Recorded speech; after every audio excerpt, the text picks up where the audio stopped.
Sis Pam, the children and the family, Comrade Steve, President of the ANC Women's League, Bathabile Dlamini, Secretary General of the ANC Women's League, Comrade Matuba, Treasury General of COSATU, Comrade Fred Oosthuizen, Member of the Politburo and Representative of the SACP, Comrade Bulelwa Tunyiswa, fellow NEC members of the ANC Women's League, representatives of our glorious movement, Comrade Maggie Sochu, Bingelele Ubud Charles, the former Secretary General of the SACP, Bingelele Comrade Ayanda Dlodlo,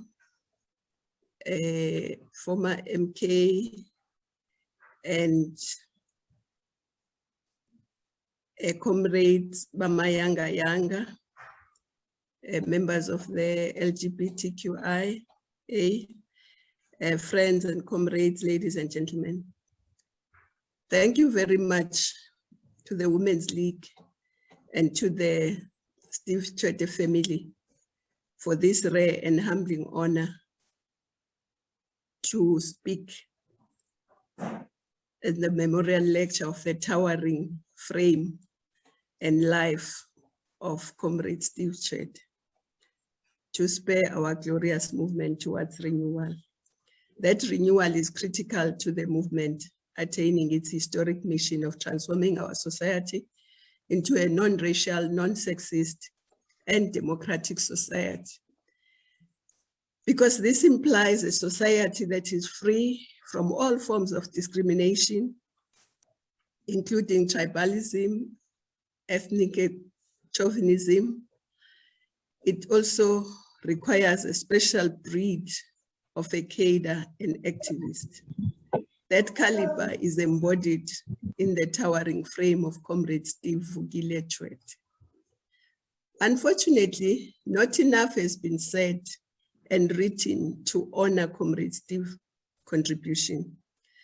Thus, this and future generations have little to go on by way of literature and documentation. Indeed, there is an odd municipality, school, local games here and there, as well as the great honor of the Order of Luthuli bestowed upon him posthumously.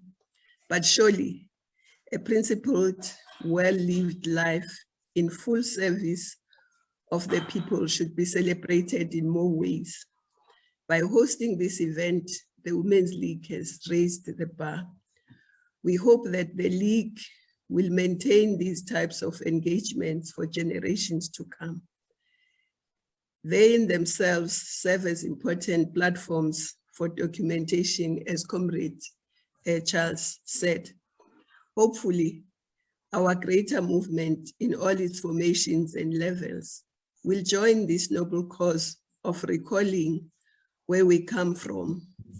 Such reflections will illuminate the path towards a united, prosperous, cohesive, connected, and climate-smart South Africa, which plays its part in the continental and global developments. Comrades, we meet tonight to celebrate the life of an admired colossal who once walked and laughed amongst us. Comrade Steve was one of those rare and extraordinary revolutionaries who was loved by friends and foe for his forthrightness, simplicity, naturalness, attitude, and personality.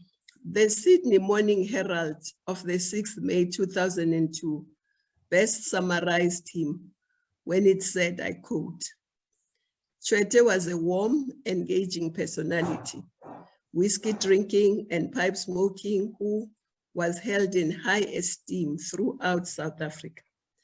Perhaps what also aptly describes him is the slogan that the Justice, Crime Prevention and Safety Cluster had chosen for the NEC Scorpions during their tenure as Minister for Safety and Security. And I quote, It said, loved by the people, feared by criminals, respected by peers. That was Steve. His humor, pragmatism, mannerism, and charm saw him lead the movement in all its levels and pillars.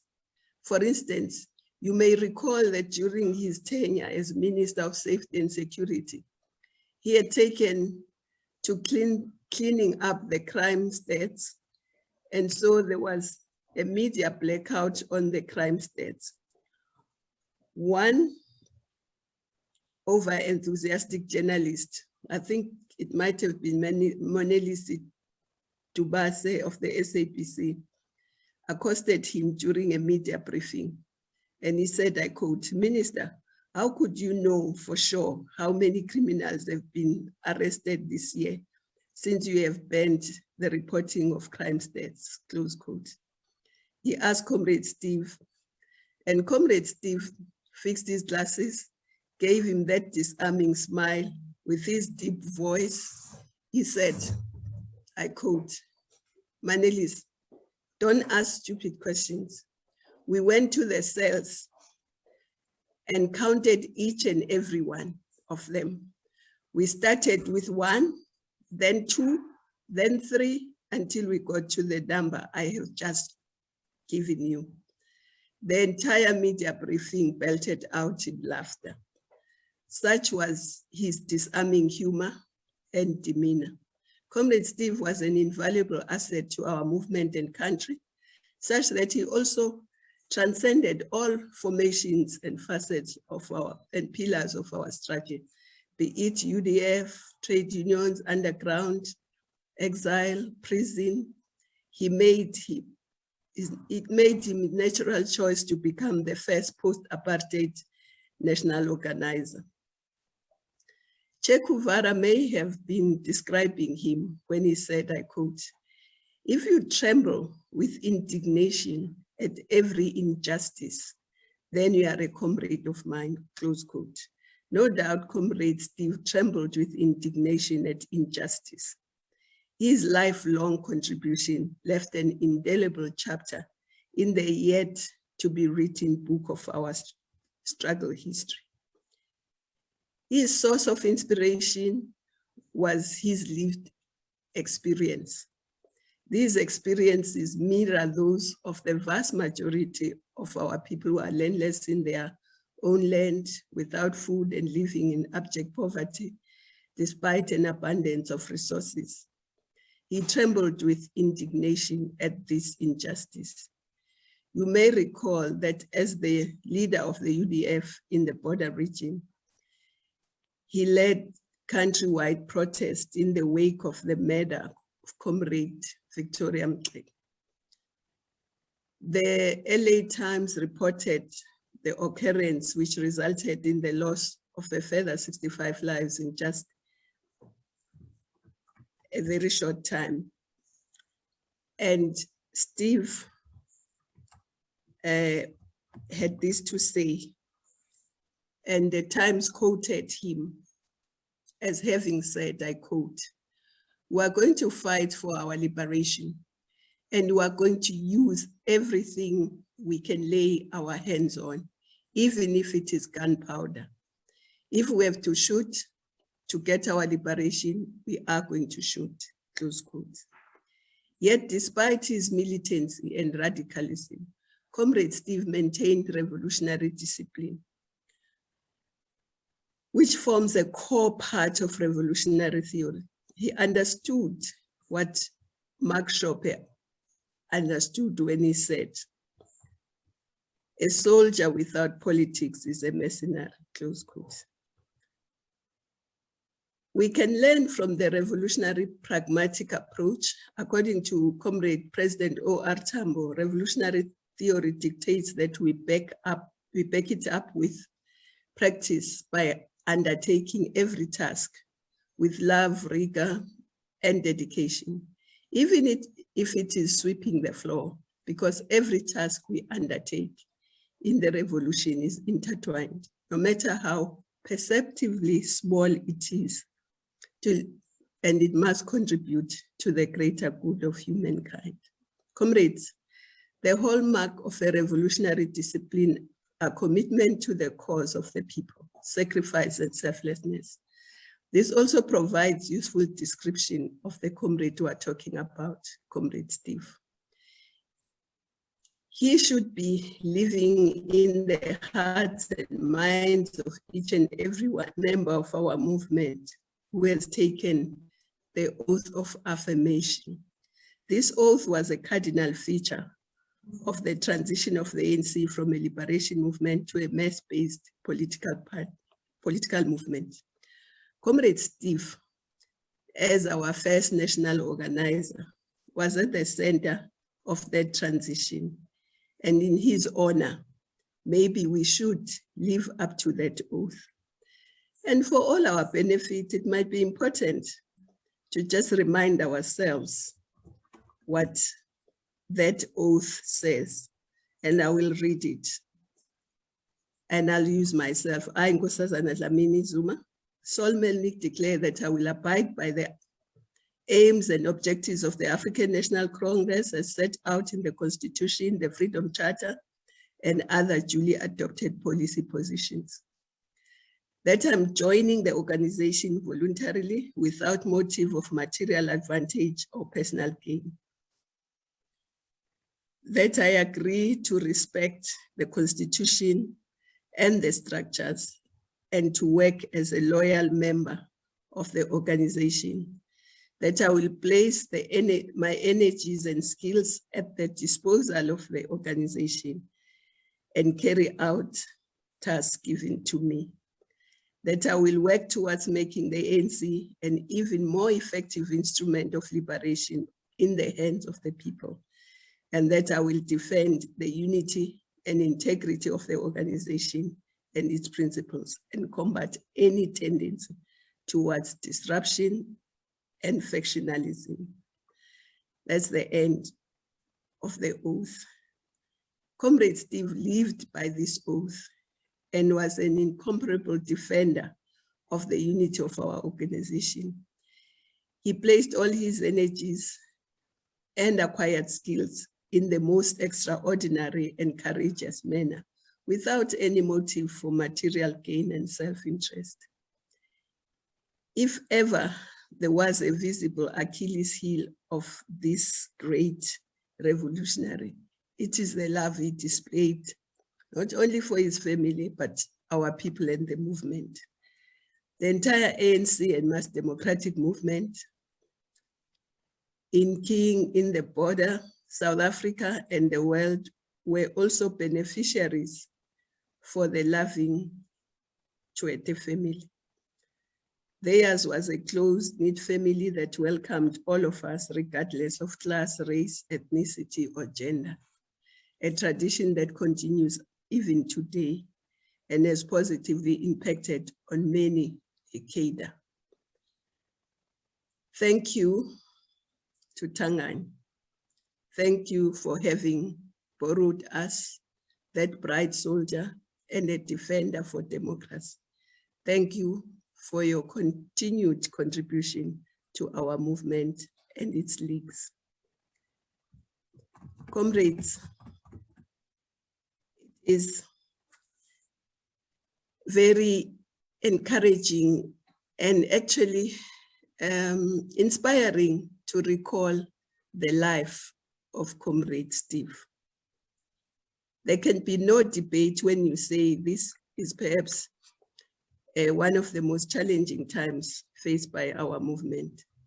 Comrade Steve may well be looking at it and may well be writing to Pam and the children and us from heavens, like Patrice Lumumba wrote in his final note to his wife, wherein he said, I quote, "My dear wife, although my struggle for the independence of my country, I've never doubted for a single instance the final triumph of the sacred cause to which my companions and I have devoted all our lives. But what we wished for our country, its right to an honorable life, to unstained dignity, to independence without restrictions, was never desired by the imperialists and the Western allies. They have corrupted some of our compatriots and bribed others. They've helped to distort the truth and bring our independence into dishonor. How could I speak otherwise? Dead or alive, free or in prison by order of the imperialists, it is not myself who counts. It is, of course, for Patrice Lumumba, it was the Congo, but for us, it's South Africa and Africa. It is our poor people for whom independence has been transformed into a cage from whose confines the outside world looks on us, sometimes with kindly sympathy, but at other times with joy and pleasure. But my faith will remain unshakable. Do not weep for me, my dear wife. I know that my country, which is suffering so much, will know how to defend its independence and its liberty, close quote. So our struggle has been like many other struggles. Steve Tshwete is part of a galaxy of many of our heroes from our continent.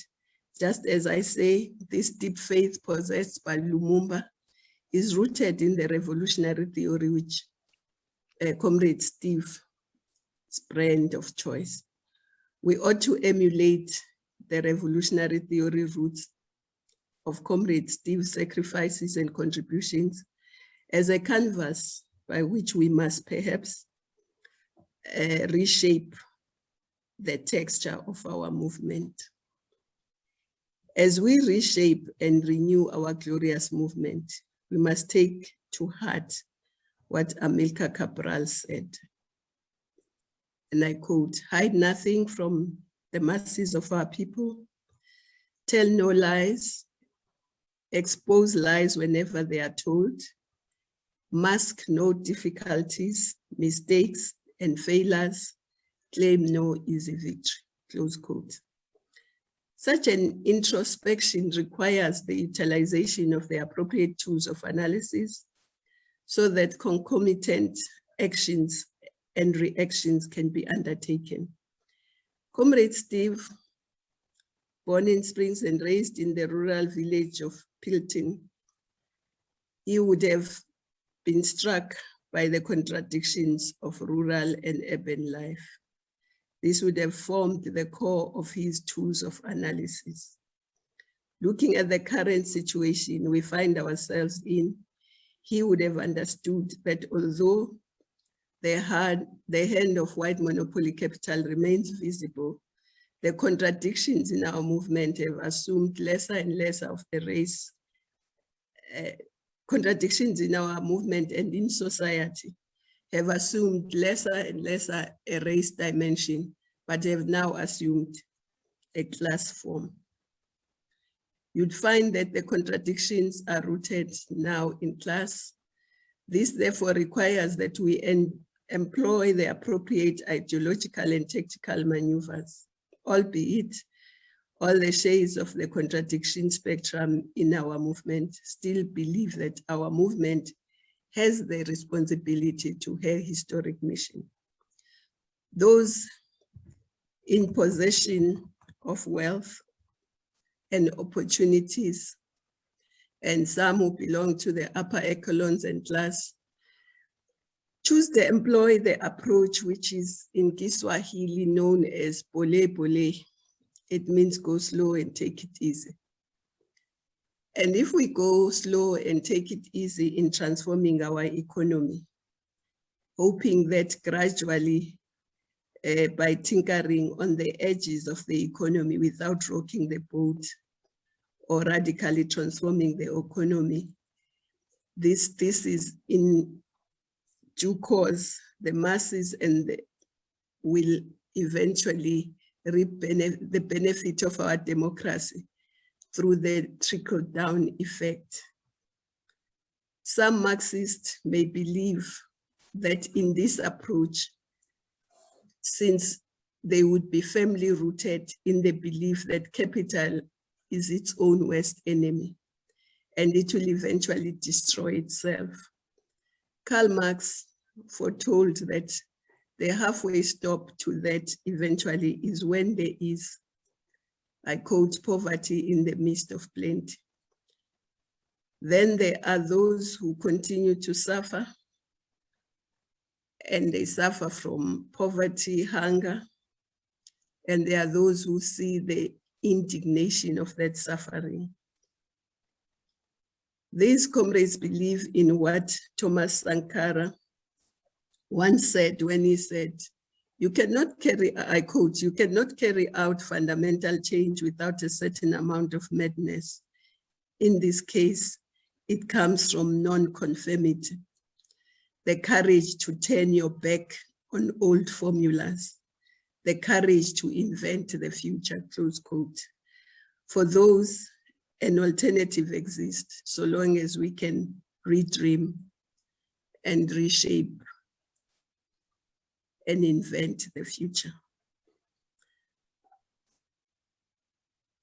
What we can say for certain is that despite differences, Comrade Steve would have fought for the unity of the movement.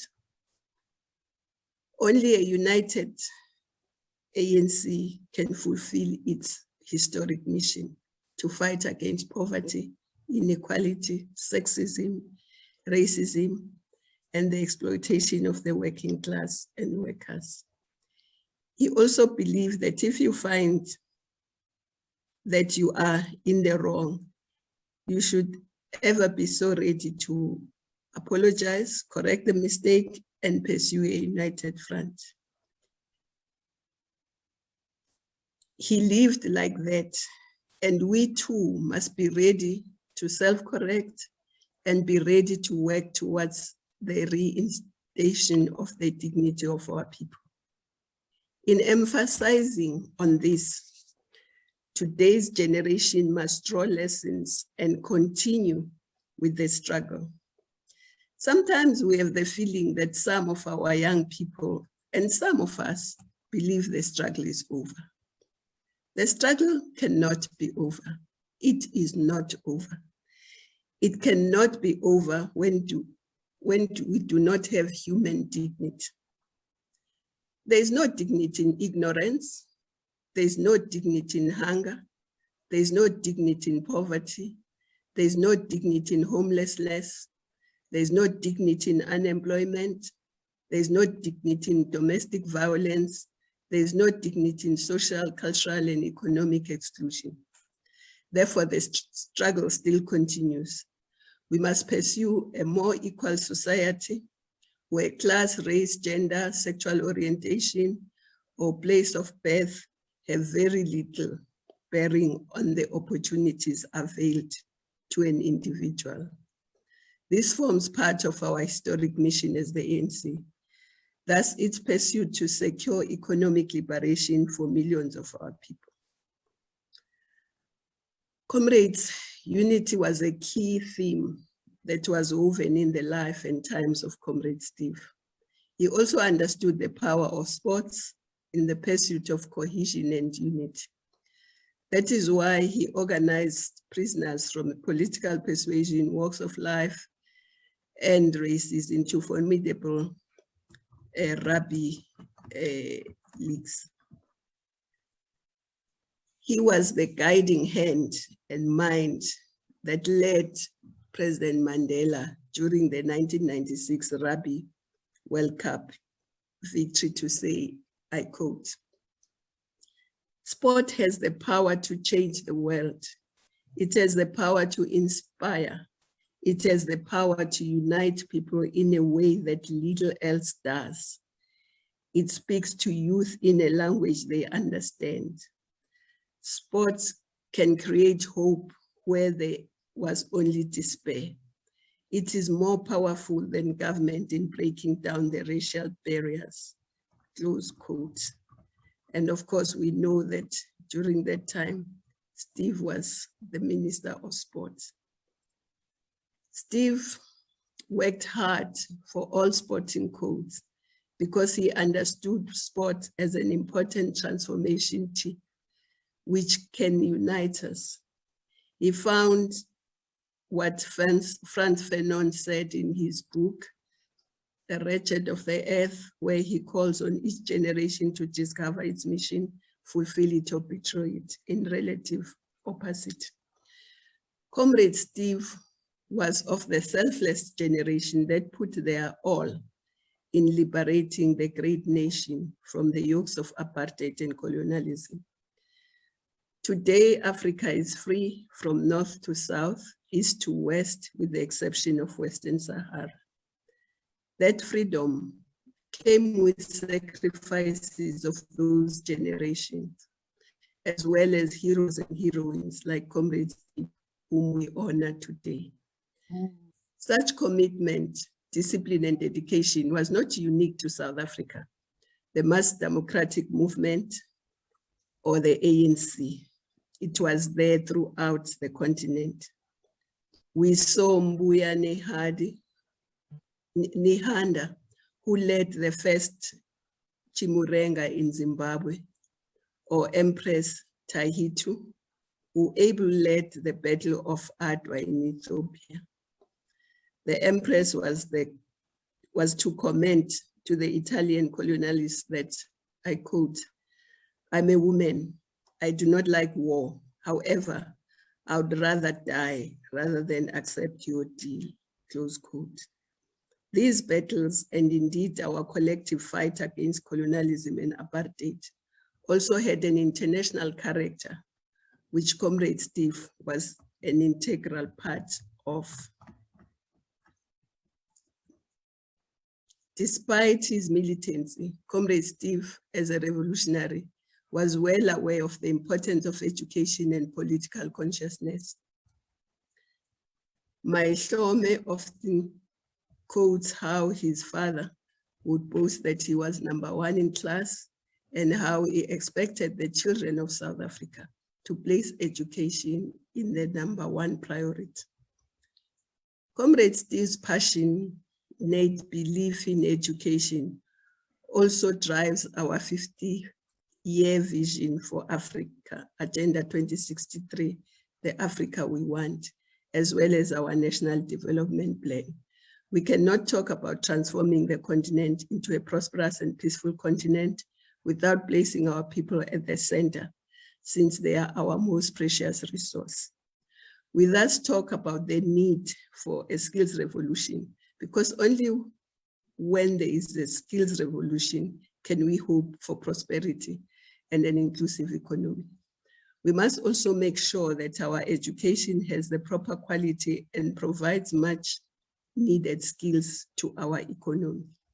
By providing and focusing on math, science, technology, and engineering, we will be well on the way to breaking the cycle of poverty, inequality, and unemployment.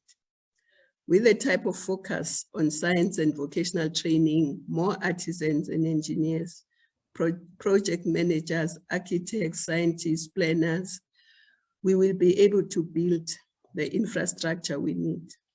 That type of focus will enable us to process our natural and mineral resources. We'll also be able to undertake agro-processing and improve our manufacturing capacities, whilst also benefiting and adding value to all our resources. Comrades, Comrade Steve was a dedicated and honest cadre who approached life and the task delegated to him with revolutionary attitude, which, as we have said, requires commitment, vigor, and integrity. We have much to learn from him as we enter this challenging phase of our revolution, wherein we do not know where the enemy is, but our enemy is poverty, unemployment, and inequality. Indeed, the time has come in which we must defend our gains without fear or favor. We must work hard to maintain the ANC on its revolutionary path so that it can fulfill its historic mission. Throughout the efforts and sacrifices of the likes of Comrade Steve, the ANC gained and maintained the trust of the people as the instrument through which the Black majority can achieve its aspirations. In the memory of Comrade Steve, we dare not take this trust for granted. We must therefore emulate Steve, and in doing so, we must be guided by revolutionary theory as he was, a disciplinarian who also believed in an effective and efficient civil servant, as well as civil servants. He would remind us often when we thanked officials for doing something well by saying, I quote, "Why should you thank a fish for swimming? Because if it doesn't swim, it will die," close quote. So he expected that people must do what they are supposed to do and do it well.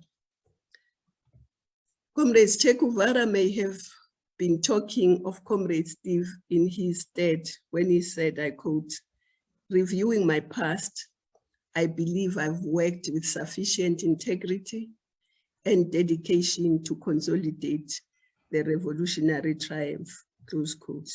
Comrade Steve, in everything he did, whether it was him as a commissar of MK, him as a negotiator, him as a border leader or NEC leader, or in government, he worked with dedication, honesty, and integrity, but never also lost his sense of humor. This time and moment compels us to emulate him. Today, we ask the question of what is required of the current and future generations. Today's cadre is being requested to contribute to the transformation of our country as called upon us by revolutionary theory. This phase requires clarity of mind and theory. This phase requires courageous and dedicated cadres who are not infections and who do not do anything in self-interest. This means all of us must equip ourselves with knowledge to enter this battleground to fight towards a better life for all. Not a better life for myself, but a better life for all. Today's cadre, therefore, has the responsibility to educate himself or herself.